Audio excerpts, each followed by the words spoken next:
Hey guys, it's me, AlanaRaihnTV, and I am back with another video. Welcome to part 8 of how I went to prison for the first time ever. Out the country at that. Crazy.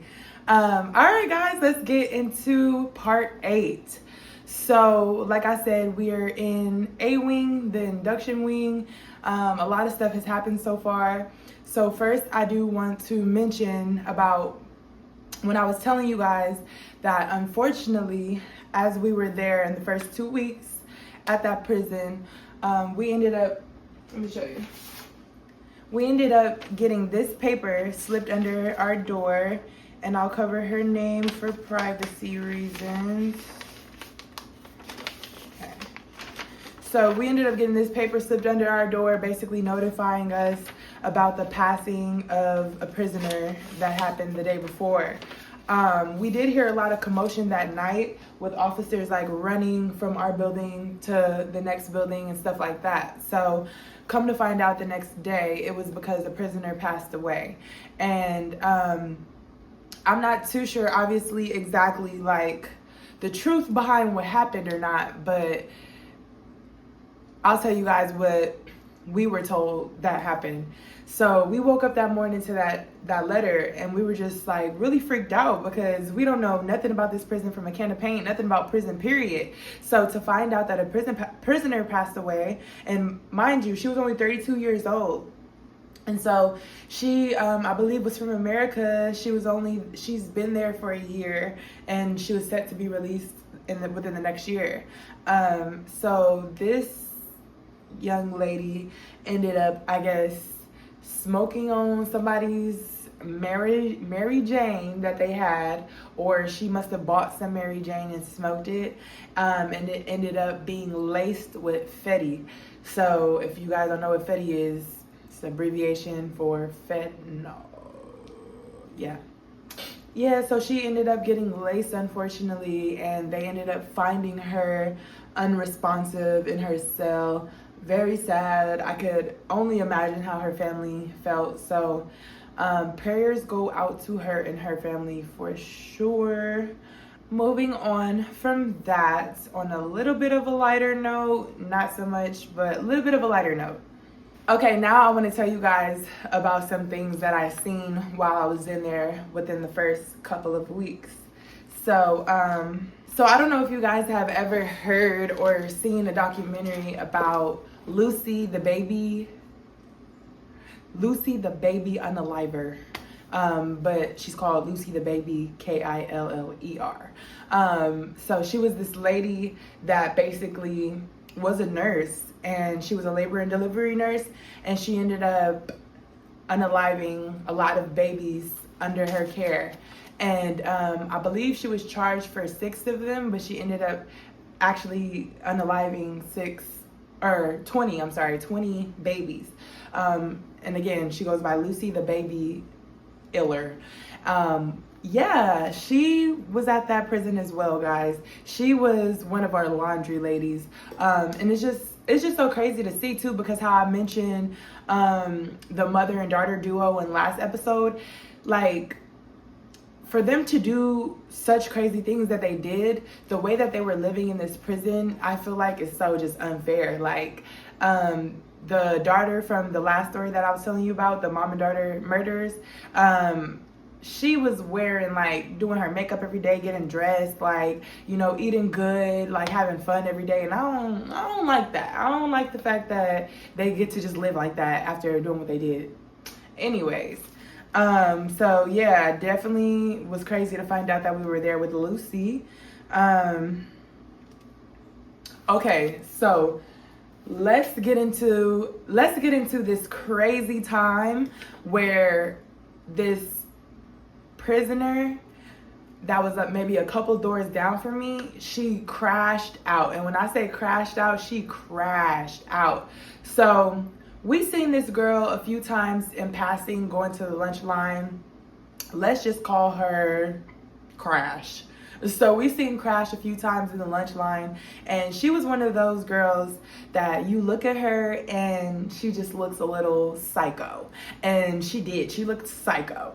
And I wanted to know, like, what is Crash here for? Because she looks like she eats people.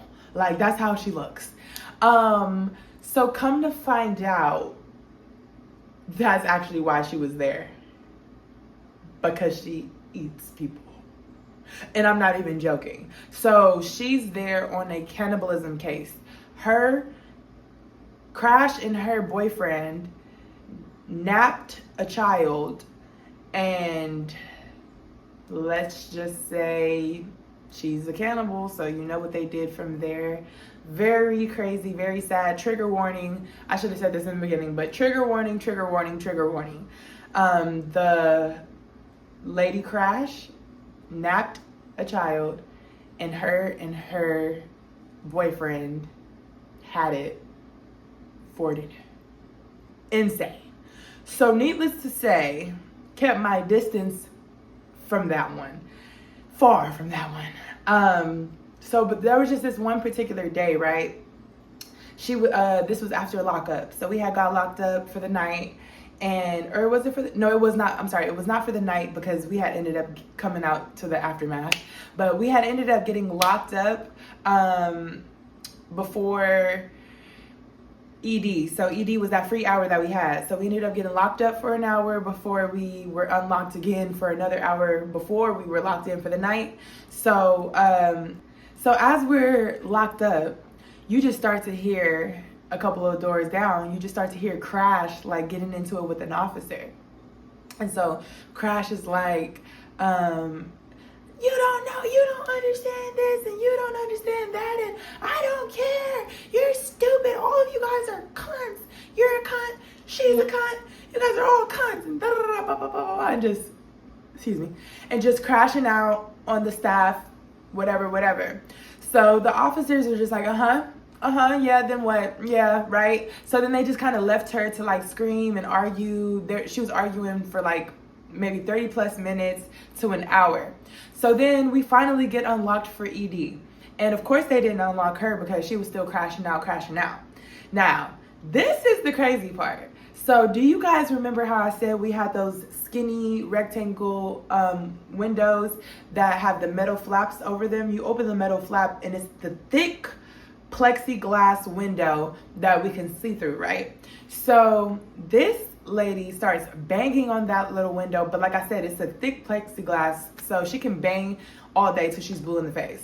So she's banging from time for time, just banging. Then the banging starts getting harder and harder, and she's just banging and screaming. Y'all, why did the glass shatter?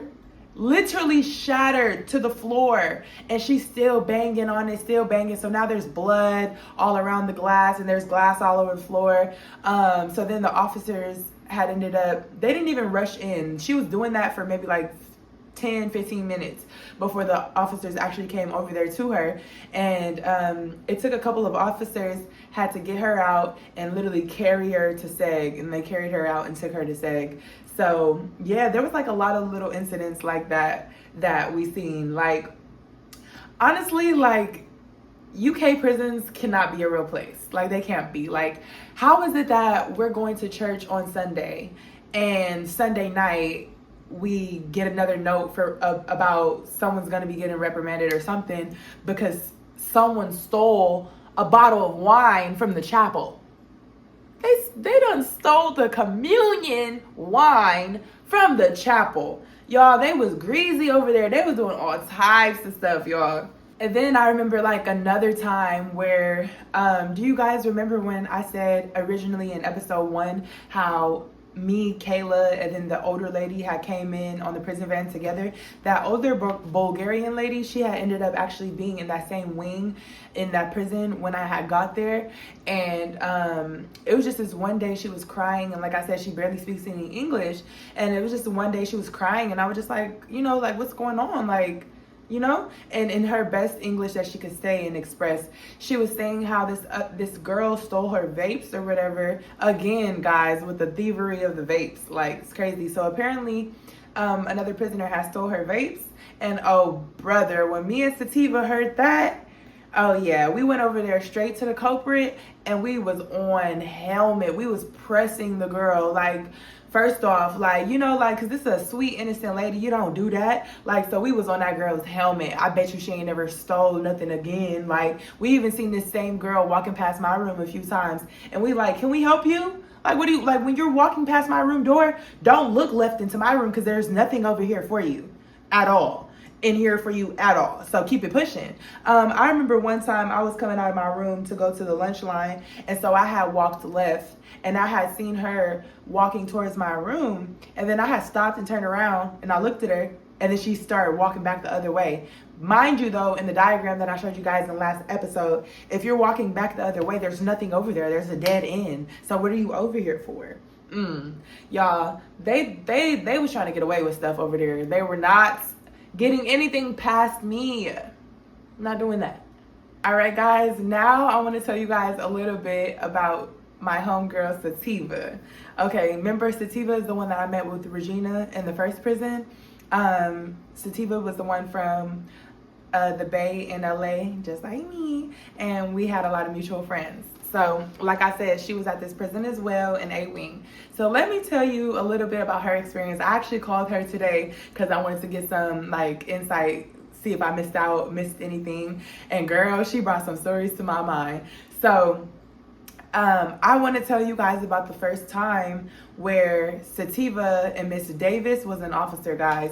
Miss Davis rubbed all of us the wrong way at one point or another. Me and Miss Davis was cool in the beginning, the officer Miss Davis, and she just started rubbing people the wrong way one step at a time. So it started with my girl Sativa. So I remember when Sana had came and got me and Sativa out of our cells, and this was like around right before we were about to get called for library. So Sana had went to Sativa's cell and had an officer unlock her. And now Sativa and Sana are walking to my cell. And as they're walking to my cell, I guess they see Miss Davis. So Sativa told Miss Davis, like, hey, can you let her out? Can you let her out? And then she's like, to me, she's like, Miss Davis was like, are you going for library? Are you going for library? And I was like, yes. And then basically Sana had told Miss Davis, hey, can you let her out? Like, I'm here for a meeting with her. And she was like, for what? And she was like, because like we have a meeting. And so Miss Davis, I guess she's like, okay, whatever. And then so she starts to unlock me, right? And so then Miss Davis turns around to Sativa and she's like, why are you unlocked? And she's like, because Sana just got me out for a meeting. And she was like, are you going to library too? And she's like, well, that's why I'm out. And Miss Davis was like, that's not an answer. It was a yes or no question. That's not an answer. And so Sativa was like, that's my answer. Like, what are you talking about? And so Sativa do not play when it comes to that attitude stuff. Like, she's going to give you back the same energy that you give her. So yeah, Miss Davis was just on timing that day. So was Sativa. So fast forward, Miss Davis then started doing a lot of weird stuff when it came to Sativa. Like, she would unlock her, she would tell her to go back to her cell, lock her in, then unlock everybody else, then unlock Sativa. Or she would forget to unlock Sativa for gym and library, church, stuff like that. Or she would purposely just unlock her last. Like, she was doing a lot of petty stuff. So I remember it was this one day, y'all, where fresh air. Yeah, we were all going for fresh air, right? And I want to say Sativa must have like either just had got out the shower from the first unlock, or was just getting dressed from the first unlock or whatever. But all I know is my girl was in her cell getting dressed. She was booty butt naked trying to get dressed. And then out of nowhere, Miss David opens her flap, sees that she's naked, proceeds to unlock her door and push her door open. And Sativa, she pushed the door back closed, and then Miss Davis is trying to push it open again, and she closed it back again. And Miss Davis was like, you don't want to be let out? You don't want to be let out? And Sativa was like, well, yeah, but like, I'm changing. Like, why are you trying to look at me and talk to me while I'm naked? Like, I'm literally changing. And then Miss Davis was like, oh, well, I can lock you back in or whatever. And she's like, no, like, I'm trying to be unlocked, but like, why are you trying to look at me face to face while you're talking to me while I'm naked? Like, what the freak?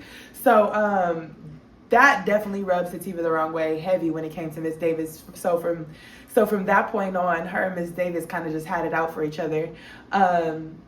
While we're on the topic of Sativa, I want to bring up two funny things that she did to kind of add to the point that she don't take no shit and she matches energy. So there was this kind of older black lady in our wing or whatever. She was kind of coming down off of drugs or whatever she was coming down off of, and she was kind of going on a tirade one day, just ranting about something. And then I want to say Sativa was coming down the hall as this girl was going up the hall, and so the girl had ended up bumping Sativa and like telling her to move out her way. She like bumped Sativa and told Sativa, move out my way. And Sativa, you already know by now, Sativa was not having that. So she was like, who the fuck are you talking to? Like, and then the girl tried to get in her face, and she must have mushed the girl in her face like yiki, and the girl's head wiki. So she mushed the girl's head out the way, and then I think they got into like a small little argument, but then the girl had ended up going to her room, and then we had went on about our business. And so now it's important for you guys to note that on the outside of our cell doors, there are light switches to turn on and off our room lights that are from the inside. Like, we have switches on the inside of our cells to turn our lights on and off, and then there are switches on the outside of our doors to turn our lights on and off. So like, let's say we're sleeping in the middle of the night, the guards came to check on us, they would turn on our light from the outside. By the way, I would hate when they did that. Literally would hate when they do that. Like, I'm just now finally getting to sleep, and then I just see a bright old light come on. Like, that would be a buzz. But so I say that to say there were light switches on the outside of our cells, and then there was also like a latch lock, like you would latch a bathroom lock on the outside of our cell doors. So after Sativa had ended up getting into it with this girl, Sativa is so funny, bro. She ended up going back over to the girl's cell door and flickering her lights, boop, boop, boop, boop, boop, boop, boop, boop, flickering her lights on and off. And then she freaking locked this girl in her cell. Why did she do that? Why did she do that? She literally locked the girl in her cell. And so the poor, not even poor girl, because she knew what she got into. She freaking barked up the wrong tree, to be fair. So she was just in there locked in her cell for a little minute until I guess the guard had came and let her out. But hey, you barked up the wrong tree, Pookie. All right. And I have one more story while we're on the topic of Sativa that I want to tell you guys. So as we were in A-Wing, guys, we started to get new prisoners from Bronzefield, from Petersboro, all these different prisons or whatever. We started to receive new prisoners in our wing because, again, this is the induction wing. So we receive new prisoners like every other week or whatever. So each time we got a batch of new prisoners coming in, I was always looking, hoping that Kayla would be on the van with them. It was just like, oh, Kayla, like I would like kept waiting. I was just like I said, it had been like maybe 3 weeks at this time. We were still in induction wing. 3 weeks in, we are still in the A wing, the induction wing. So as this new batch of prisoners came, like, you know, we were looking at like, see who's here. We didn't recognize or know any of them. So one of these girls got moved into the cell that was directly next door to my cell. Like if I beat on the wall, she'd be able to hear it type thing, right? So this girl that got moved in to the cell next door to me, I would say she was like kind of tall, slim, light-skinned girl, pretty girl, right? But she just had like a really nasty attitude and vibe to herself. And when I say that, I mean like you ever like walk by somebody, they look at you and you smile back. Somebody looks at you and you smile back. Or I mean, I don't know, if you shy, you look away. But she's the type of girl that if you look at her and just like, if you just happen to catch eyes with her and you smile, she's gonna mug you. She's gonna be like that's what kind of stinky attitude she had. And that wasn't the only thing that stunk about her, but we'll get there. So I see this girl. I thought she was pretty. So like I look at her and I smile, and she just had a little attitude about her. And granted, I get it. We're in prison. I'm not expecting everybody to be handling it how I'm handling it. So, I'm just trying to be nice in this crazy situation that we're in. So I left her alone though. You only get one time for real to cross me or make me feel weird. So that was just that. So we went on our way, went on about our business. So then I would see her in like certain people's cells or whatever like that, and certain people that would like be talking to me and stuff like that. Like if I was talking with someone and she was like in that group with the person that I was talking to, she just kind of look up and down and then like walk away. Or like if I walk past the door, she's in the room with some people or whatever, she just look at me up and down and then I walk away. And then you just hear like her like just like ugh, right? She would just rub me the wrong way, to say the least, right? So there just happened to be this one day that me, Sativa, Nisha, we're walking down the hallway and this girl is walking in front of us, and we just happen to catch the most foul, I'm talking about the most foul scent that I've ever smelled on a woman, coming from a woman, like be for real. So I was just like, yo, what the fuck? Like the smell was crazy, y'all. Like it's like she went on a shower strike or something. I don't know. But my thing is, your attitude is way too bad for you to be smelling like that, like respectfully. So I want to say, let me preface that a couple of days before that, I guess she was crashing out and was mad about something. So she had went into her cell and slammed her cell door. And like I said, I'm in the room next door to her. So she kept doing it though. She kept slamming her cell door. And like, that's so loud. Like it sounds so loud to me because we share a freaking wall. So she would do stuff like that too. Let me just throw that in there. So anyways, there was this day, like I said, we were walking down the hallway and she was reeking. She was loud. So people started to talk. People started to kind of like comment on it or whatever.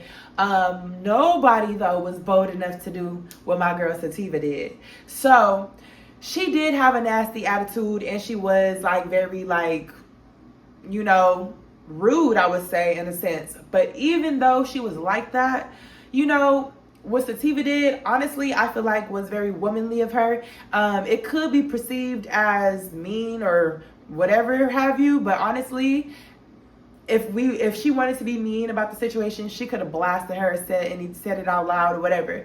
So Sativa one day basically took it upon herself to write the girl a note, woman to woman, like, hey, a lot of people have been talking and I personally have smelt a stench coming from you.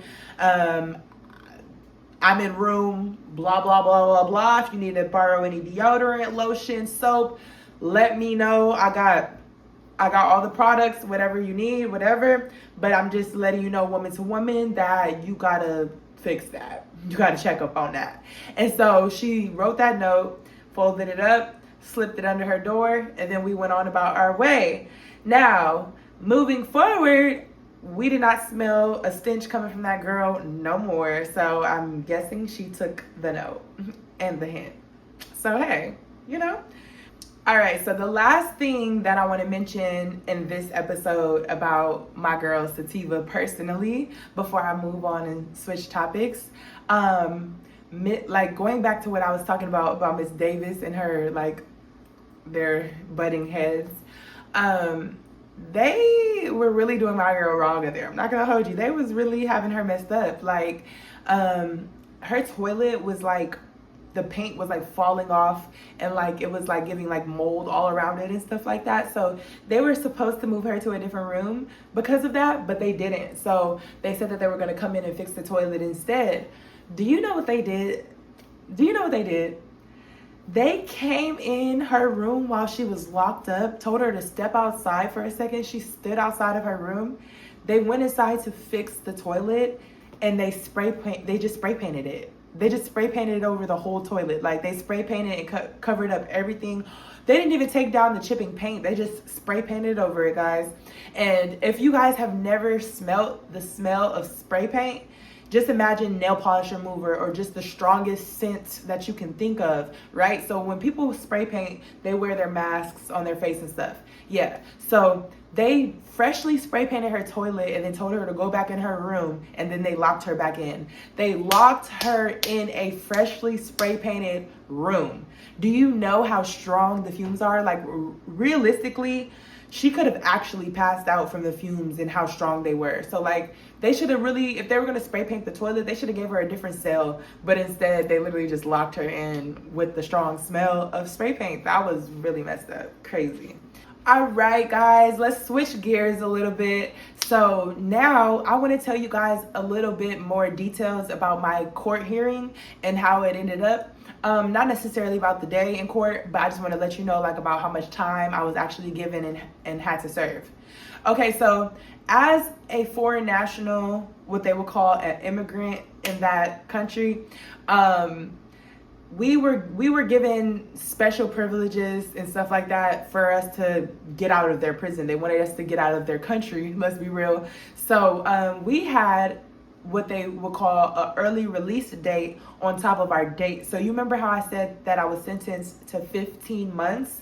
Right. So with a discount from pleading guilty, the discount for being foreign national, early release program, and time served, I was looking at anywhere from, well, it was supposed to be 1 more month. You remember I told you guys how he said you should be out in 1 more month with all those discounts, 1 more month, 1 more month. But clearly after a whole month and some change had passed, I knew that that wasn't going to be the case.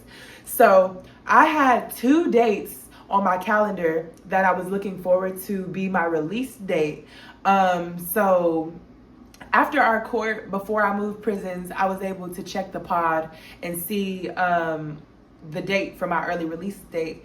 So my early release date was set for March 24th or March 17th, something like that, right? So that's kind of what I was banking on. I was banking to be released in March, top of March. I believe my early release date was probably like March 4th or March 17th, something like that. But anyways, I was banking on my early release date to be released, because if it wasn't for my early release date, my actual release date would have been in June. Mind you, we're in February right now, right? So February, March, well, okay, we got there in December. So January, February, March, April, May, June. That would be a whole half a year. A whole half a year that I would have been in prison. What? That's insane. I can't. For a first timer, please. A first and last timer, y'all doing a lot. Y'all doing a lot. So, unfortunately, guys, the part that gave me the most anxiety was the fact that we did not know when we were going home. I didn't know when I was going home. Tativa didn't know when she was going home. Nisha didn't know when she was going home. Nobody knew when we were going home. We just were given a window. So I was given a window of when I could potentially be going home. And that was anywhere from March 4th to June 23rd. That was the window of when I could go home. So I'm just like, this is messed up. This is insane. Like, I feel like we should know more about what day we're going home, but we didn't. We literally were only given a window. So there was a foreign national guy who would walk around and handle our cases and handle our paperwork when it came to our deportation and when we were going to go home and the movement of everything. His name was Tom. So he dealt with all of the foreign nationals who were trying to get sent back to the States, and Canada. So Tom was only one person, but he'd be walking around the prison every Thursday and every Sunday, I believe it was, or maybe it was just every Thursday, one of those days. So every time we would see Tom, we would chase him down, flag him down, like, do you have anything for me? Do you have anything for me? Because there were steps and stages of the process. Once you got to like stage 3 of the process, you knew that you were going home any minute now. We had to fill out stage 1 of the paperwork. That would be taken, submitted, and then stuff would come back from the home office. We'd have to sign off on that. They have to take it to home office, and then it would be like the final paperwork and stuff like that. And then that's when we knew that they were going to start booking our flights from that point. So we were just waiting on phase 1 at this point. So we were, every time we would see Tom, we'd be like, hey, do you have any paperwork for us? A lot of the times he did, sometimes he didn't. So me and my girls were really stuck in phase 1 for a really long time. So Tom had came and seen us by now. It's week 3 of us being at this new prison. So Tom had came and seen us all, and we had all started the process of our paperwork. And some of us were in different stages of our paperwork because some of us got to do it at the last prison with the foreign national lady. So yeah, that was Tom. Literally, I know he hated to see us coming because we just wanted to go home. So every time it's like, do you have stuff for us? Do you have something for us? And sometimes he would say no, and he really would have stuff for us. Like, we would see our name in the paperwork stack. Like, what's that? He's like, oh, yeah, here you go. Like, doing us like that. So yeah, that was a crazy way to be like on edge and left hanging. They left us hanging for sure with that. All right, guys, so now I want to mention a huge inconvenience that they had at this prison. So like I said, there were many differences between the first prison and this prison, but this one was super messed up and inconvenient. So at the first prison, since we were being paid to go to the gym and our jobs that we had, we were being paid, and our families were sending us money. So we'd always have money in our account, and we were always able to add phone credit to our phone if we ran out. So let's say I had put £5 on my phone for phone credit. If I were to run out within the next 2 days, I could just go down there in the morning and add some more time to my phone on the pod, and it would be on that same day, and I'd be able to call my people that night. Perfect, fine. You know, you're away from your family. This is all we had, especially being in the UK, all the way across overseas, away from my family. Phone communication is all we had. So when we got to the second prison now, and I told you everything was different, everything was on paper, what have you, right? Oh, brother. We were only allowed at this second prison to put phone credit on Sundays. So let's say our family, and let me mention, at this prison, we weren't allowed to have £60 to spend for the week anymore. It was only like 25 or 30.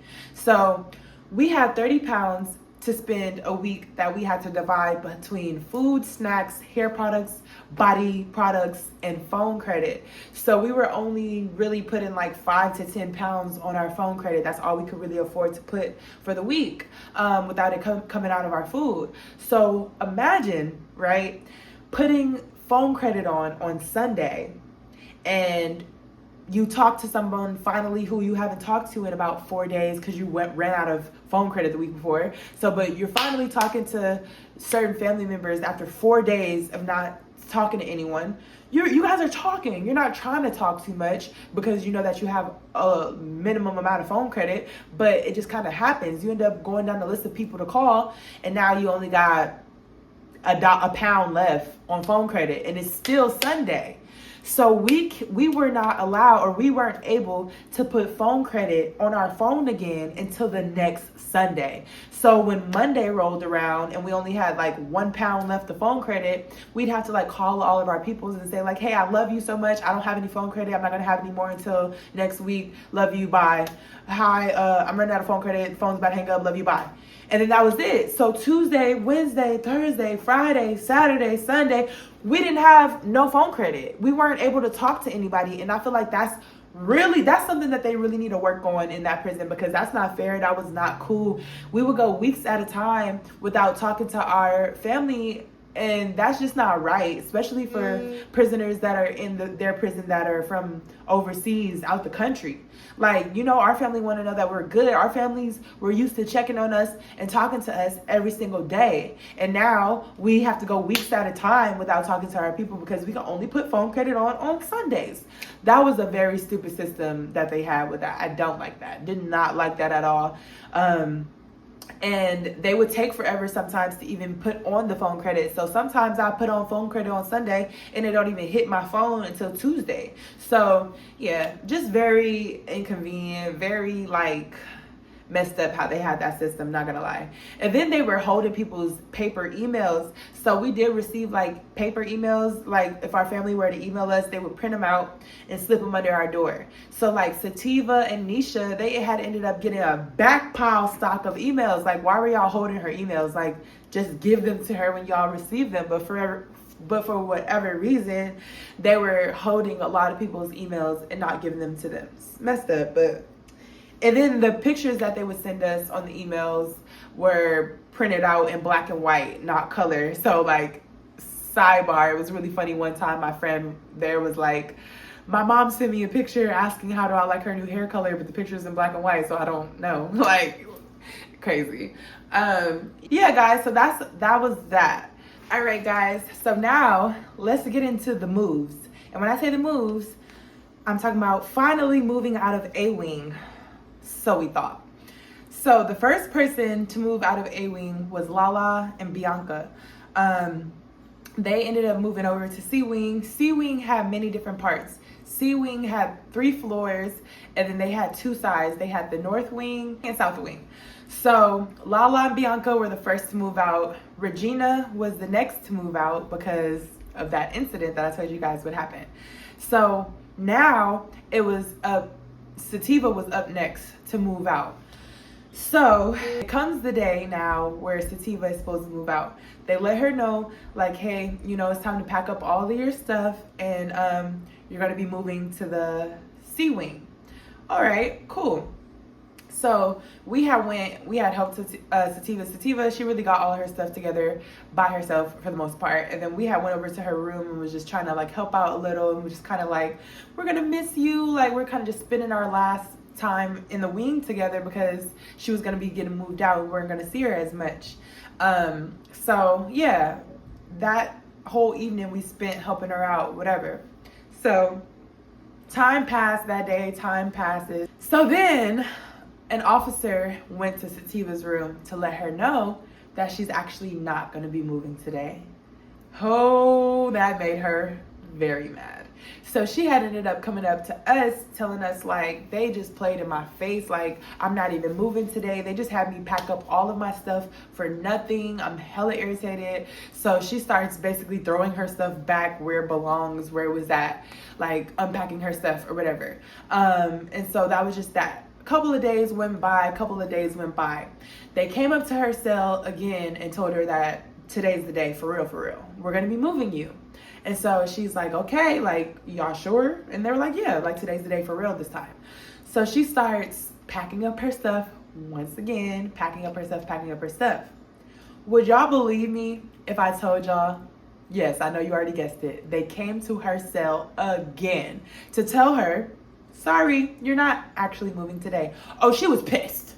So she didn't even unpack her stuff. She was just like, you know what? I'm just going to leave my stuff packed because next time they tell me that I'm moving, like, you know, like whatever. So days went on. And as the days go on, she ended up taking some of her stuff out because she needed some of her stuff. So the third time they came to her to tell her like, hey, you're moving. She's like, I'm not packing up any of my stuff until y'all come to take me. But like, understandable, right? So basically she didn't pack up any of her stuff until the moment that they actually came with the trolley and was like, okay, we're actually here to take you. So that's when she finally started getting her stuff together, putting her stuff in the trolley, and then she finally ended up getting moved to C-Wing. So now it was just me, Nisha, and Sonia. Oh, I'm sorry, y'all. I forgot something. Let me rewind.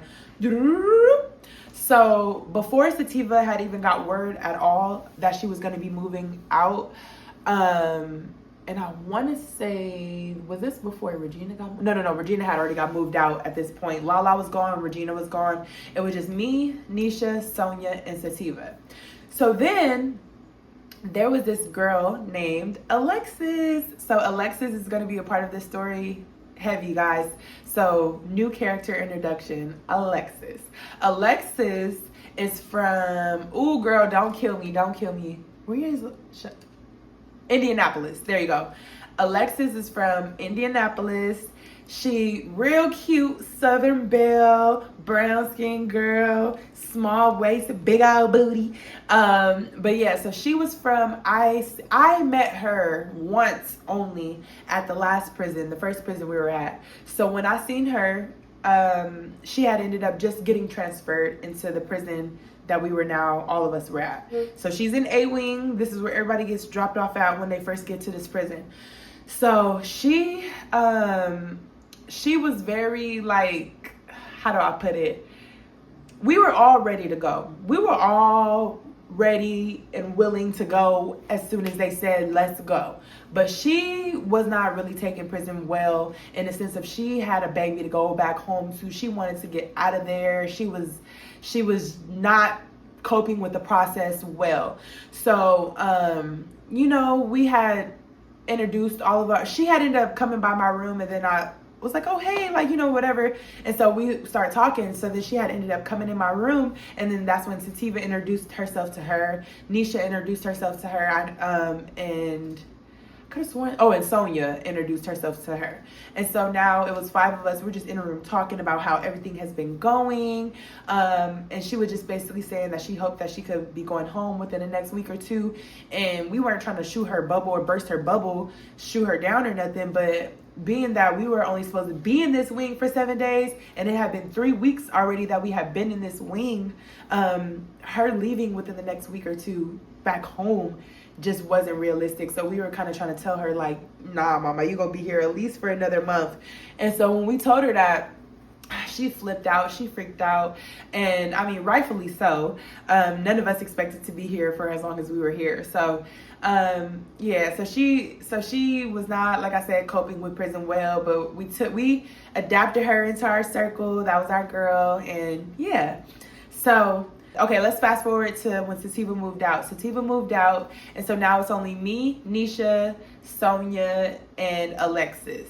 So my room still was the kick it spot. So we get our lunch, go in my room, eat our dinner, watch TV, and then, you know, when we would have to go get locked up, we'd go in our rooms, and that was that. So I gotta tell y'all about this funny time that happened, right, with me and Nisha. So we get locked up several times throughout the day. We're probably only unlocked maybe like a total of 3 to 4 hours a day. So we're locked in our cells for 20 hours a day. So there was this one day, right, where the guards were locking up. And usually when they lock us in our cell, they make sure we walk into our cell, and then they lock the door behind us, and then guards will come by later on to check to make sure someone's in there, and then that will be that for the rest of the night.